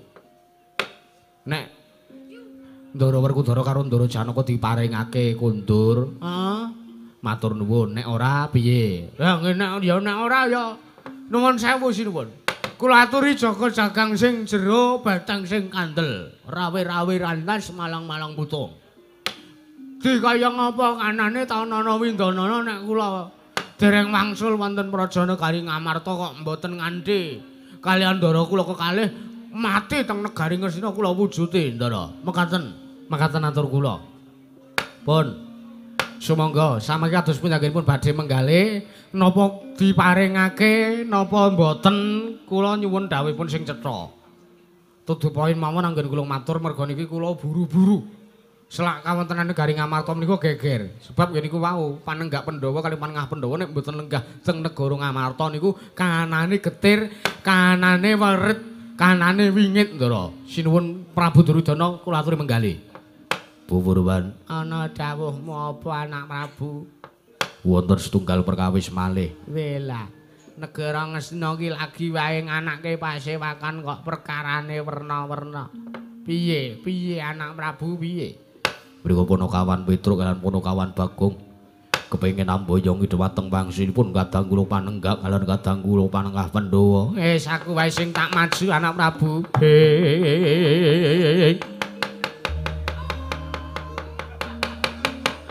Pandhita kang kinarya wangsit pindha gombang. Pindha gombang ngajaping tawang. Oh, tungtak apa? Ngapa to, Gong? Susune iki dintek sik mangkene. Ngerti dadak ora drak ora ngono. Ya wis ora usah dienggo perkara kok ora. Sijine ya melu gong, sijine melu krimping. Wis tokno wae to Gong ora. Heeh. Sijine dadi juri barang. Nuwun sewu niki wonten Brahmana. Sampeyan sinten menemban? Panakawan Petruk nggih. Tepungke wae iki nuju nganyar negara Ngastina. Ya aku Pandhita Klyang Kabur Kanginan Kendhang Kebaraten. Aku bujangga anyar ning negara Ngastina. Aku Pandhita Klyang Kabur Kanginan Kendhang Kebaraten. Aku Begawan Dewantaka ya Dewa Buddha Petruk. Ngaten menemban. Iya. Lho kok majeng paring dawuh kalih Petruk enten apa? Petruk kowe ngerti ya kados pundi? Yen to kowe njaluk baline bentaramu sakloron ya kuwi Raden Werkudara karo Raden Janaka takon bali ning negara Ngamarta sing gedhe pangapuramu ya Petruk. Aku ora ngeparengake. Lho, nuwun sewu. Panjenengan boten ngeparingaken kedahipun sinuwun Duryudana ngeparingaken sebab kula nuwun sewu kula wonten mriki menika sowan wonten ngersanipun sinuwun Prabu Duryudana. Kula mboten sowan wonten ngersanipun Sang Penemban Dewantaka. Kula mesti nyuwun dawuhipun sinuwun Prabu Duryudana. Ya mestine wae ngono Petruk ning wiwit wektu sak candra kepungkur aku diangkat dadi nujung pujangga negara Ngastina. Pangestune anak Prabu Duryudana kuwi gumantung marang Idi Palilahe Begawan Dewantaka. Oh, ngaten. Iya. Mula nek kowe njaluk baline bentaramu sakloron sing gedhe pangapuramu ora tak paringi. Palilah. Ora tak keparengake mula kowe bali ya Petruk. Lho, nuwun sewu. Wong Petruk niku dereng ngerti, Petruk niku dereng mangertosi sababipun napa kok ndara kula sakloron niku mapan teng negari Ngastina. Petruk niku dereng drong. Perkarane lan dasare napa kula dereng drong kok. Kula dikon wangsul panjenengan Sang Begawan Dewantaka kok paring dawuh menawi mboten keparengaken kula mboyong bendara kula kalih. Petruk wonten dawuh ngerti ya. Wektu dina iki aku ya Begawan Dewantaka wis kelakon keduga bisa ngrukunake antarane Pandhawa lan Kurawa Petruk. Aku ingkang keduga bisa ngrukunake nentremke antarane Pandhawa lan Kurawa. Aku ingkang keduga bisa ngrampungi daredah antarane Pandhawa lan Kurawa. Mula kang saka kuwi tak jaluk kowe bali ya. Tak jaluk kowe bali ya. Ora ana gunane bentaramu sakloron mapan ning negara Ngamarta. Merga Pandhawa karo Kurawa wektu dina iki wis rukun, wektu dina iki Pandhawa karo Kurawa wis rumaket meneh kekadangane. Tak jaluk kowe bali ning negara Ngamarta malah yen perlu matur karo anak Prabu Puntadewa karo si kembar Nekula Sedewa. Kon mlaku boyong ning negara Ngastina sisandene nyawiji dadi siji ning negara Ngastina Petruk. Kagyatri sang kabiranguri nangkul kinempit-kempit dosang retnaning bawana.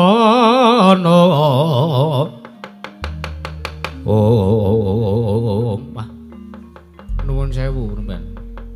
Nuwun sewu kula kok kaget, kula kok rada makdeg ati kula. Sareng kula midhanget pangandikanipun Begawan Dewantaka. Piye rasamu piye? Nuwun sewu nemben. Pandhawa kalih Kurawa niku selamasin urip selamanya itu selamasi urip selama ing gesang mriku mboten saged rukun. Pandhawa lan Kurawa mriku mboten saged tentrem. Ya sinaosa Ndara Werkudara rawuh kaliyan Ndara Janaka rawuh teng negara Ngastina niku mesti teng manahe para sata Kurawa niku mesti pendak-pendak mesti enten gegrundelaning manah. Ya sing baku nek kowe arep mboyong kelawan baline bentaramu loro. Tak sumanggakake ya tarena dhewe karo bentaramu nek aku Blakasuta aku ora ngeparengake Petruk wila. Den, apa Petruk? Ndara Janaka, piye Petruk? Engko ta kondur Tandara. Sinuwun Puntadewa niku teng negara Ngamarta niku ngantos nangis. Sinuwun Puntadewa niku nangis merga sampean-sampean kekalih niku mboten mapan teng negara Ngamarta uncat saking kesatriyan. Mbok engko ta. Mbok engko ta kula kanthi kondur teng negara Ngamarta mesake ingkang raka. Wah, Paunono Windonono aku ora bakal bali menyang negara Ngamarta. Aku bakal suwita, aku bakal mapan ana ngersani ana negara Ngastina. Aku bakal suwita ngersani Dewantaka bapakku Petruk. Aduh. Ndara Janaka mboten kersa kondur. Ora Petruk.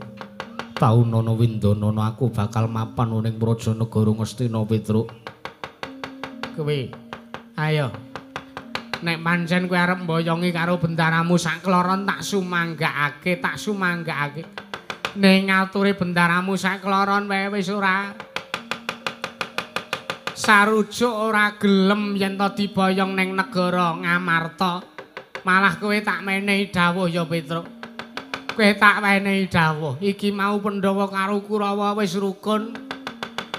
Perang gedhe Bratayuda Jaya Binangun mesti ya kudu tak wurungake Petruk.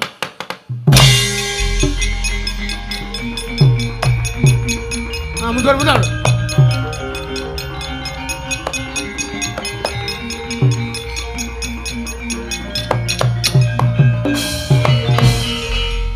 Gong.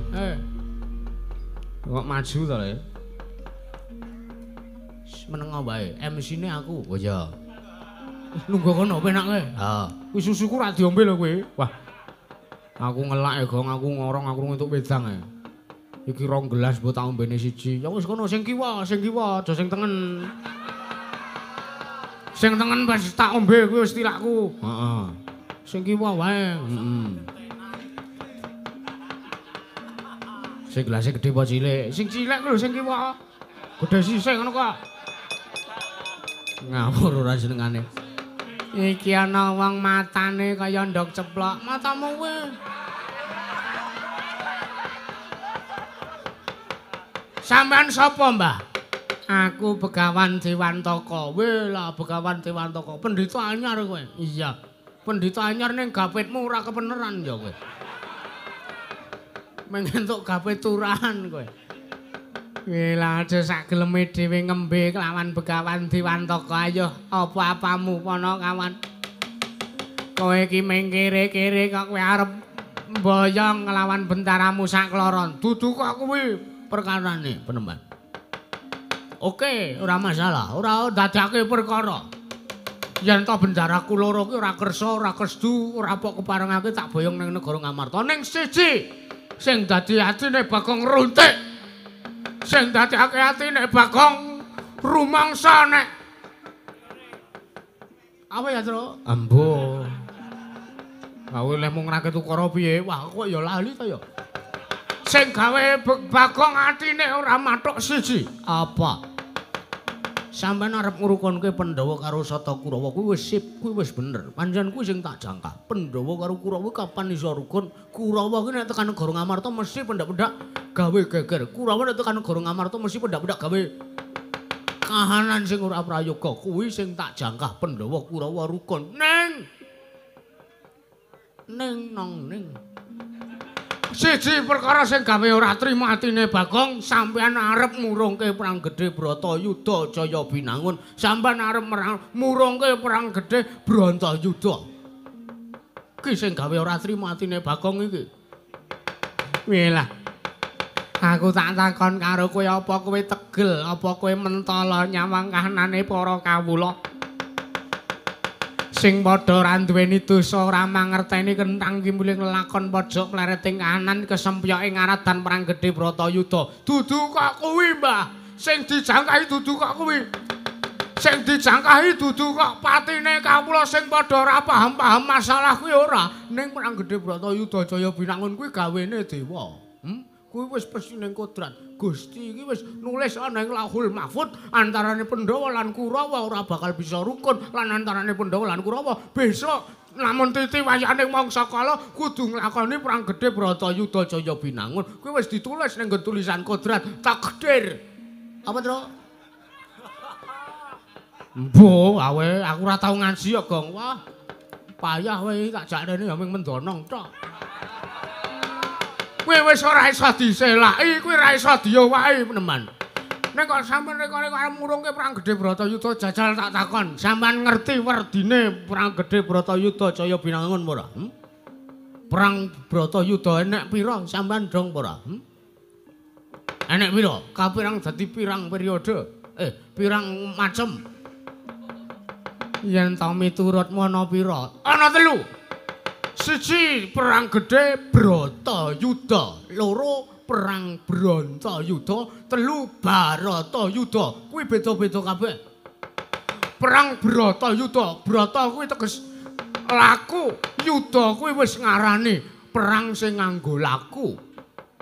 Yuda kuwi tegese perang, Brata kuwi tegese laku. Perang sing nganggo laku ora mung perang ampi awur-awur. Neng perang sing nganggo tatanan, Mbah. Sampeyan aja sak geleme dhewe. 2 perang Bratayuda. Branta kuwi teges katresnan, Yuda kuwi wis ngarani perang. Tegese perange wong sing lagi nglakoni katresnan utawa kasmaran. Tresna kelawan derajat pangkat, tresna kelawan negara siji lan sijine diperjuangke. 3 Baratayuda. Barata wis ngarani Pandhawa Kurawa kuwi trahe Prabu Barata. Kuwi perange Pandhawa karo Kurawa, perange trahe Prabu Barata. Ya kuwi Pandhawa karo Kurawa putune Sang Begawan Sawatra. Mbah. Wah. Aku lali putune Sang Penemban Wiyasa. Putune Sang Penemban Wiyasa kuwi sing digawe Pandhawa karo Kurawa. Saiki tak takon, sampean ki sapa? Hah? Sampeyan ki Pandhawa ya dudu, Kurawa ya dudu, meng kaya ris-rispa. Ris-rispa kepiye nemplek rono, nemplek rene ora ana gunane. Mula sampeyan arep ngurungke perang gedhe Bratayuda Jaya Binangun kudu isa. 1. Apa terus apa? Ambo. Buku catetanku ki mau lho, ambo. Aku kurang nggawa buku catetan nyusu sik wae kowe. Duh, piye ya iki ya? Mula sing gawe ratri matine Bagong sampean arep murungke perang gedhe Bratayuda Jaya Binangun. Ayo apa-apamu. Yen to kowe ra nrimakake kelawan anane Begawan Dewantaka ning negara Ngesti ingkang bakal murungke perang gedhe Bratayuda Jaya Binangun, ayo dudu eneng kene papan neter kadigdayan. Oh, dudu nang kene papan neter kadigdayan nanging ning mlabar kawan kenteng waja janget sinencang. Ayo. Apa-apamu wis nglangkahi kandhane Begawan Dewantaka duka isa mboyong nglawan bendaramu sak kloron. Ayo. Wis ngalahke aku, ayo. Gage dudu nang kene papan neter kadigdayan metu njaba Panakawan. Piye? Metu njaba. Kadung dinae susu kok metu njaba piye to? Lambemu gong ora. Ayo, dudu nang kene papeneng neter kadigdayan Penemban.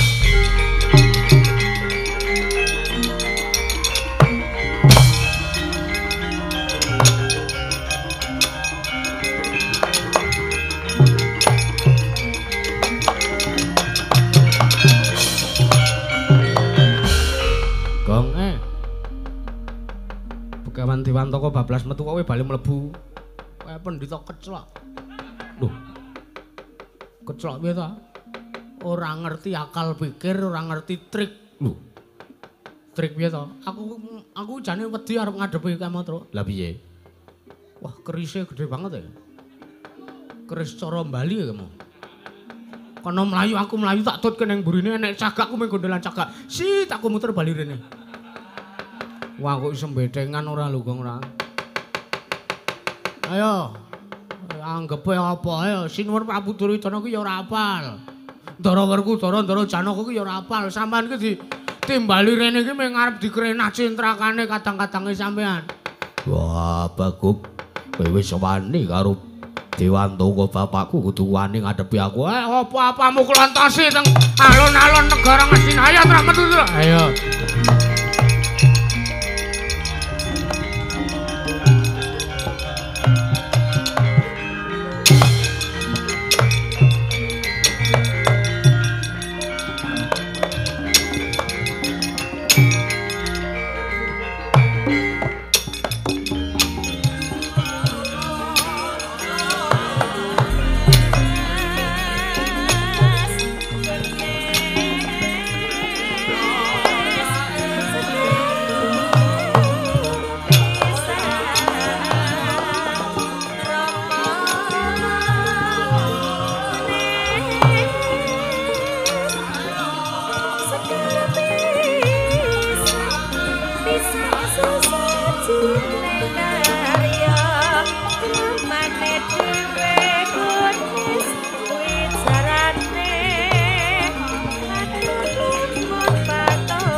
Kriwian dados kerucukan ku dadi tangisan kawontenanipun Paman Haryo.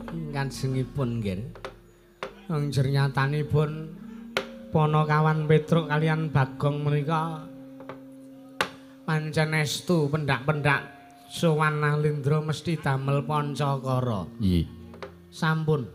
Kula aturi masrahaken perkawis menika dumateng inggih menika pun Kakang Penemban Dewantaka kemawon anak Prabu. Oh, sampun waskuwatos lho anak Prabu. Ing samangke ingkang Bapak ingsa kalima ugi ingkang badhe sakbiyantu angrumajangi dumateng lampah utawi tindahipun Sang Penemban Dewantaka menika anggenipun badhe murungaken perang gedhe Bratayuda Jaya Binangun. Maring samangke kula suwun dawuhipun Paduka anak Prabu Duryudana. Mencang dinten menapa dintenipun dipun mesthekaken sekalian kemawon. Anggenipun badhe ngrangket nyernaken dumateng Natandrawati kalian Kyai Semar Badranaya ing Karang Kadempel inggih menika mamongipun para Pandhawa. Nggih, Pupur Pandura nggih. Nggih. Nggih, menawi bab perkawis menika kula kinten samangke saged dipun rembak wonten samadyaning kedaton negari Ngastina. Mekaten anak Prabu. Nggih. Kula saking mriku Paman Haryo Wonten paring ngadhawuh sampun ditiwanci purna pasewakan agung negari Ngastina. keparengipun anak Prabu Jaka Pitana Bubaro kang padha sibuk jenenge Sunadya Kundura ngedaton. Nok-non ngestaken dawuh nyuwun pamit madal pasilan nggih. Nggih, ngatos-atos sampun kados lare alit Paman Patyari Sengguni. Bubur Bandurna. Wonten dawuh. Dimas Werkudara. Ana dawuh apa? Duryudana kakangku. Dimas Panengah wonten paring dawuh Prabu. Ayo ndak kanthi kembul bujana. Onding Pok Datulaya Praja negari Ngastina Usumadya daharan kedaton negara Ngastina. Oh, ngaturaken manunggal tanpa pepindhan anak Prabu jeneng andika anyugata. Wujudipun daharan dumateng Kang Bapa. Ngaturke panuwun Duryudana kakangku. Ngaturaken matur sembah nuwun Koko Prabu. Lajeng kula kados pundi? Paman Haryo Wonten dawuh. pakaryan kedah dipun rampungi. Nggih, nggih. Menawi sampun rampit pakaryan sing andika kula kanthi kembul bujana. Nggih, ampun dintekke lho. Mboten. Nggih. Nyuwun pamit anak Prabu. Ngatos-atos Paman Patyari Sengguni. Purna katining pananggilan. Arsa Sang Nata Kundura ngedaton saking dampar cara kinabit gambaran gandeng. Kadharaken Sang Jaring Puromban jadi manggung tanggung Jaka Paloro ingkang samya ngambil upacara keprabon. Kaisah saking Mandura tindak nyosang Sri Narana lamun katun saking Pandhawa tansah sesanti kamulyane.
Oh